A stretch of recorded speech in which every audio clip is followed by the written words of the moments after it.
السلام علیکم. پروگرام اور سنائیں کے ساتھ میں ہوں Imtiaz Ahmed Qureshi. Thank you very much. آپ ہمارے چینل کو, ہمارے پروگرام کو پسند کر رہے ہیں اور اس پسندیدگی کی مختلف حوالے سے ہمیں رسپانس بھی مل رہا ہے, تو میں آپ کا بہت زیادہ شکر گزار ہوں. آج کے پروگرام میں ہم آپ کی ملاقات کرا رہے ہیں رابعہ خان سے. آج کا جو یہ ویڈیو ہے بڑا منفرد ہونے والا ہے. اس کی وجہ یہ ہے کہ آج میں آپ کی ملاقات کروا رہا ہوں ایک سولو ٹریولر سے. رائٹر تو یہ ہیں ہی, لیکن آئیں جانتے ہیں کہ ہمارے جو یہ ناردرن ایریا ہیں وہاں کس طرح انہوں نے ایکسپلور کیا, وہ نیچرل بیوٹی جس کو ہم کہتے ہیں اس کو کیسے انہوں نے ایکسپلور کیا, خیال کیسے آیا, پھر کتاب کیسے لکھی. تو یہ ساری چیزیں ہم جانتے ہیں یہاں سے لے کر, یعنی پاکستان سے لے کے ساؤتھ افریقہ کی کہانی کہاں سے شروع ہوتی ہے. تو آئیے ملتے ہیں رابعہ خان سے. السلام علیکم. وعلیکم السلام. میرا خیال ہے کہ اچھا خاصا آپ نے تعارف کروا دی ہے, تو بہت بہت شکریہ مجھے اتنا موقع دینے کا کہ میں آپ کے اتنے بڑے پلیٹ فارم پہ اور ایک جانی پہچانی شخصیت امتیاز صاحب کے ساتھ بیٹھ کے یہاں گفتگو کریں. میرا خیال ہے یہ اپنے آپ پہ ہی ایک بہت بڑی, کہتے ہیں نا کہ کاوشوں کو وہ صلہ مل گیا, یہ وہ والی بات ہو جاتی ہے. تو بہت شکریہ.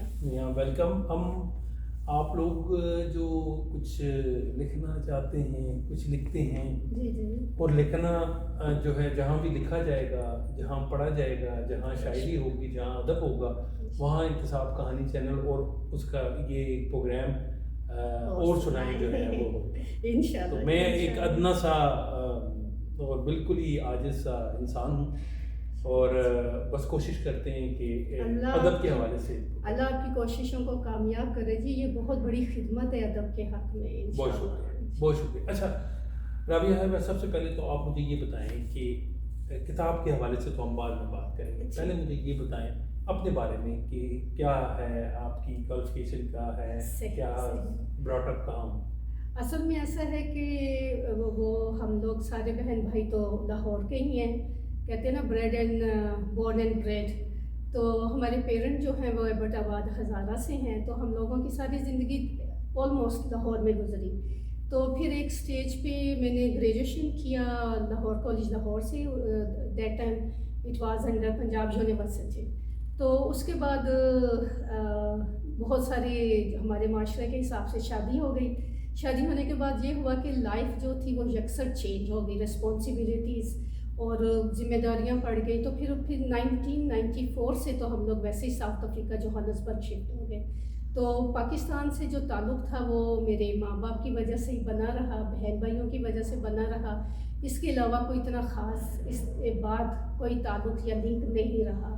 تو یہ ہے کہ ساؤتھ افریقہ میں 1994 سے زیادہ ٹائم تو میرا گھر پہ ہی گزرا, بچوں کے ساتھ, نیو کلچر, اور آپ کو پتہ ہے لینگویج پرابلم, اسکولنگ, سارا کچھ مینیج کرتے کرتے یہ تھا کہ جو میرا ایک تعلق تھا اردو کتابوں کے ساتھ وہ بہت پیچھے رہ گیا, جس کا مجھے بہت افسوس ہے. تو بہت زیادہ ایک گیپ سا آ گیا بیچ میں, جب میرا اردو کے ساتھ کوئی ایسا خاص تعلق نہیں رہا. اپنے مرحوم اشفاق احمد کا زاویہ میرے ہاتھ آ گیا تھا, تو وہ میں اس کو جب بھی جہاں سے بھی پڑھتی ہوں مجھے لگتا ہے کہ وہ بالکل نئی کتاب ہے, اور یہ تو میں نے پہلے پڑھا ہی نہیں تھا.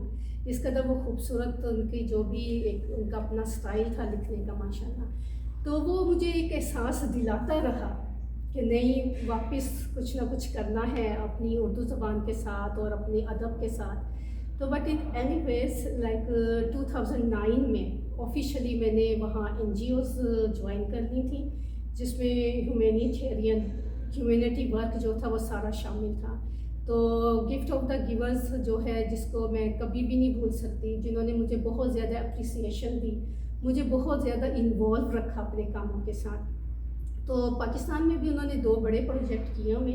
آئی تھنک کہ کشمیر سیلاب جو آیا تھا 2016 میں, اس میں گفٹ آف دا گیورز کا بہت رول رہا ہے. اور انہوں نے جو واپس جا کے وہ پریزنٹیشن دی ہے اپنے اینول پروگرام میں پاکستان کے حوالے سے, پاکستان کے لوگوں کے حوالے سے, اٹس امیزنگ, بہت زبردست تھا. اور اتنی اپریسیشن انہوں نے کی, اور جو انہوں نے ایڈ فراہم کی تھی کیمپس میں سیلاب زدگان لوگوں کو, اس کی انہوں نے کہا کہ ہمیں باقی کسی علاقوں میں اس طرح کی مثال نہیں ملی، جتنا لوگوں میں صبر تھا، جتنے لوگ ایک خاموشی سے اپنی اپنی جگہ بیٹھے رہے، کتنے کتنے دنوں کی بیماری، تکلیف، بھوک کے بعد بھی کوئی کسی کے پیچھے نہیں دوڑا، کوئی کسی کے آگے نہیں بھاگا، بالکل خاموش ہوئی. تو وہ میں اتنا بڑا کراؤڈ تھا اس وقت، ہماری جو اینول فنکشن چل رہا تھا، تو اس میں میرا خیال ہے بہت تھوڑے سے کچھ پاکستانی ہوں گے، اور میں نے اپنے آپ کو بہت پراؤڈ فیل کیا کہ ہمارے پاکستان کے حق میں یا ان کی صفائی میں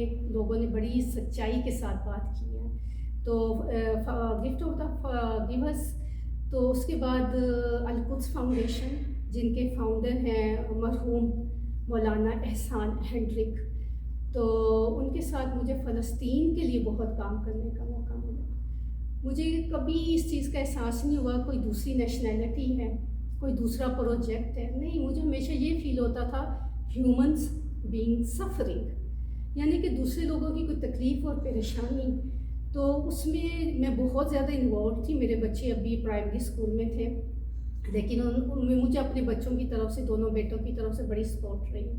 تو وہ جو تھا فلسطین کے لیے کام کرنا، وہ بھی میری زندگی کے. آپ کیا کرتی تھی فلسطین کے لیے؟ کیا آپ کا جاب کیا تھا، نیچر آف جاب؟ ایکچولی اس طرح سے تھا کہ ایک تو اس میں فنڈ ریزنگ آتی تھی، کیونکہ وہاں پہ میڈیکلس کی بہت زیادہ ضرورت ہوتی تھی. تو ہم لوگوں کو جو گروپ ہوتا تھا، ladies group side, for example کہ ہم لوگ 6 یا 8 خواتین ہیں، تو ہم لوگوں کا کام ہوتا تھا کہ ہم نے اس پروجیکٹ، اپنے پروجیکٹ کو جو ہے وہ پروموٹ بھی کرنا ہے، اور ہائی چیز، فن واکس، کیک سیل، اس طرح کی فنڈ ریزنگ فنکشنز کیا کرتے تھے. تو ہمارے ساتھ بہت سارے لوگ تھے وہاں پہ، لوکل ساؤتھ افریقنز بھی، جو بہت اپریشیٹ کرتے تھے اور بڑھ چڑھ کر حصہ لیتے تھے. تو وہ فنڈ ریزنگ جو تھی نا، اس کے لیے ہم لوگ ٹریولنگ بھی کرتے رہے ہیں، دوسرے ٹاؤنز میں بھی جانا. رمضان میں بھی ہم لوگوں نے نکلنا 8-10 دن روڈس کے اوپر. اچھا، مجھے یہ بتائیں کہ پھر یہ چلے سلسلہ چل رہا تھا، پاکستان کب آئیں؟ پاکستان اس طرح سے ہوا کہ ہم بیچ میں تو میرا 2-3 چکر لگے اپنے بچوں کے ساتھ بھی، تو فیملی کے ساتھ بھی میرا آنا ہوا. پھر اس طرح سے ہوا کہ 2018 میں اپنے بچوں کے ساتھ آئی، دسمبر میں. تو اس کے بعد پھر ایسا ہوا کہ میں نے اپنے والد کو ملنے، اپنی فیملی کو ملنے پاکستان آئی. تو جب میرا واپسی کا ٹائم ہو رہا تھا، تو اب یہ کرونا کا پرابلم سٹارٹ ہو گیا، تو اس میں فلائٹس بند ہو گئیں. تو اس میں یہ ہے کہ ایئرپورٹ پہ آپ کو کوارنٹائن کرنا پڑے گا 7 days 14 days. تو میں نے یہی سوچا کہ اٹس اے گڈ اپرچونٹی.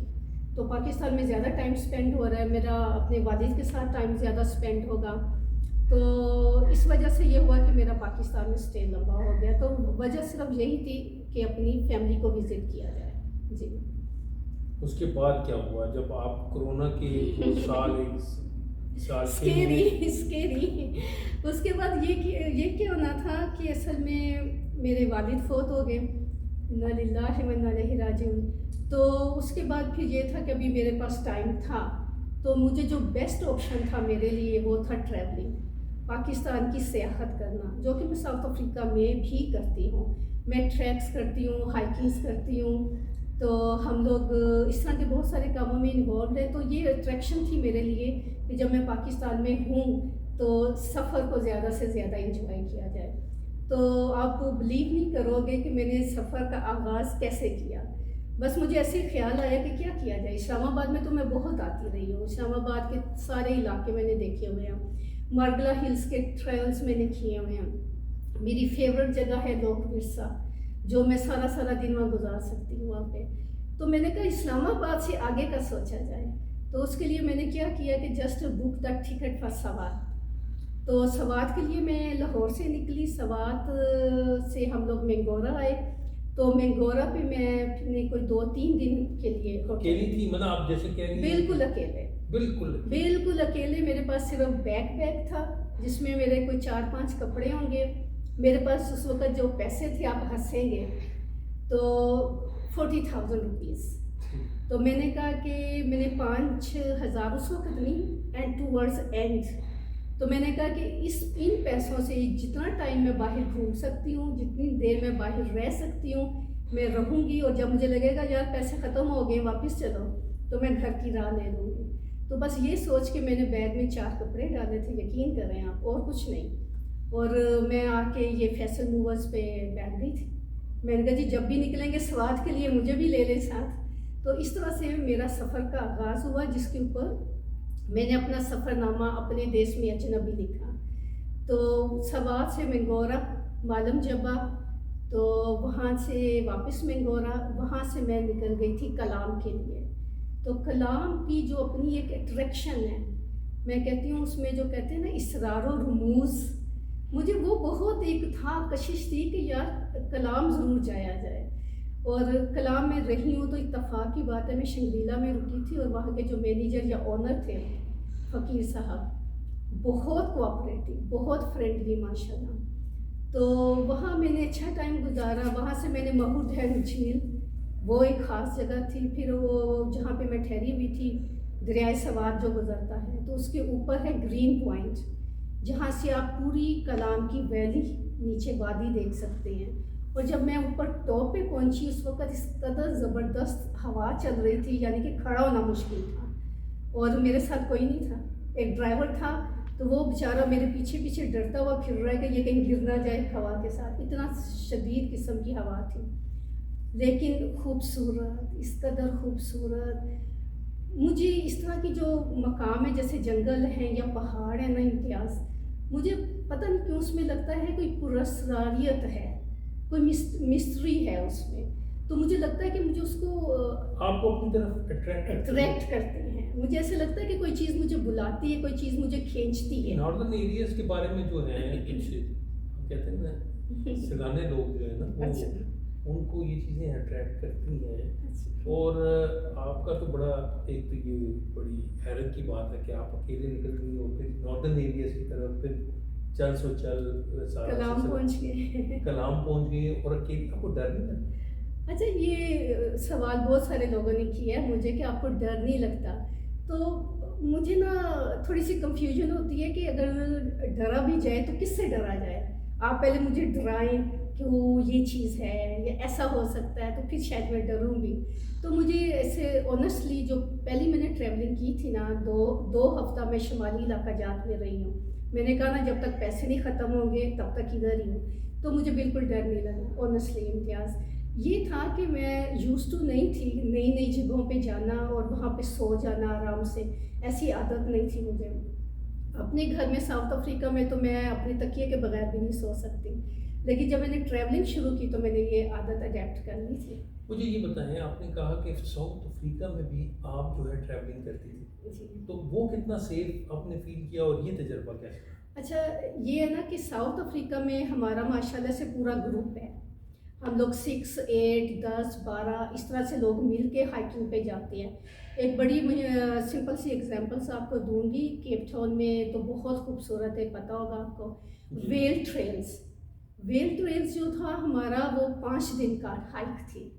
تو ہم لوگ کوئی 12 لوگ تھے، کیونکہ ہم نے پے 12 طے کرنا تھا، چاہے آپ 10 جائیں چاہے 5 جائیں. تو اس طرح کی ٹریولنگ جو تھی وہ ہم لوگ کرتے رہتے تھے. twice a month، مہینے میں 2 دفعہ، ایک سنڈے چھوڑ کے نیکسٹ سنڈے ہم نے ڈیفینیٹلی مارننگ سے ایوننگ ٹریکس پہ جانا ہے، ہائکنگ پہ جانا ہے. بیابان بنجر سارا کچھ اپنی جگہ. لیکن یہ ہے کہ ساؤتھ افریقہ میں جو ٹریولنگ ہے، جو ہائکنگ ہے، وہ بڑی آرگنائز ہے. رائٹ، اگر آپ تھوڑا سا ڈیلے ہو گئے ہو، آپ نے لاسٹ کر دیا اپنا ٹریک، کیونکہ آپ پہاڑوں پہ جا رہے ہو، آپ ٹریکس پہ نہیں ہو. ہمارے ساتھ ہوا تھا ایسا، بلیک ایگل کنان پہ ہم لاسٹ ہو گئے تھے. تو وہ ہیلی کاپٹر آپ کو مانیٹر کرتا ہے. اتنے ٹائم کے اندر انہیں اس ڈیسٹینیشن پہ گروپ کو ہونا چاہیے تھا، وہ نہیں ہے، تو وہ آپ کو مانیٹر کرتا ہے. اور جہاں ہم نے جیسے رات کو سٹے کرنا ہے اور نیکسٹ ڈے ہم نے ہائکس کے لیے نکلنا ہے، تو وہاں پہ آپ کو شیلرس ملتے ہیں، اوپن فائر ملتی ہے، کچنز ملتے ہیں جہاں پہ آپ آرگنائز اور پلانڈ ہوتا ہے. انفارچونیٹلی پاکستان میں جو ٹریولنگ ہے وہ ساری آپ کہتے ہو ایٹ یور اون رسک. ٹھیک ہے، آپ کی مرضی ہے، چل پڑو. وہ نیچرل ہے نا سارا کچھ بہت زیادہ نیچرل. اچھا مجھے یہ بتائیں کہ آپ نے پھر سارا ناردرن ایریا دیکھا جی، تو کتاب کا خیال کیسے آیا؟ اچھا، اس طرح سے یہ ہوا کہ بیچ بیچ میں جیسا کہ میں نے کہا کہ مجھے فیل ہوتا تھا کہ میں کچھ نہیں لکھ رہی، مجھے کچھ لکھنا چاہیے اور وہ بھی اردو میں لکھنا چاہیے، کیونکہ وہاں دیکھیں نا این جی اوز کے ساتھ جو بھی کام تھا، میٹنگس تھی، ورک شاپس تھی، سب انگلش میں ہی ہو رہا تھا، تو اردو سے اب ہٹتے جا رہے تھے۔ تو میں جب کلام میں تھی تو میرا اوپر کا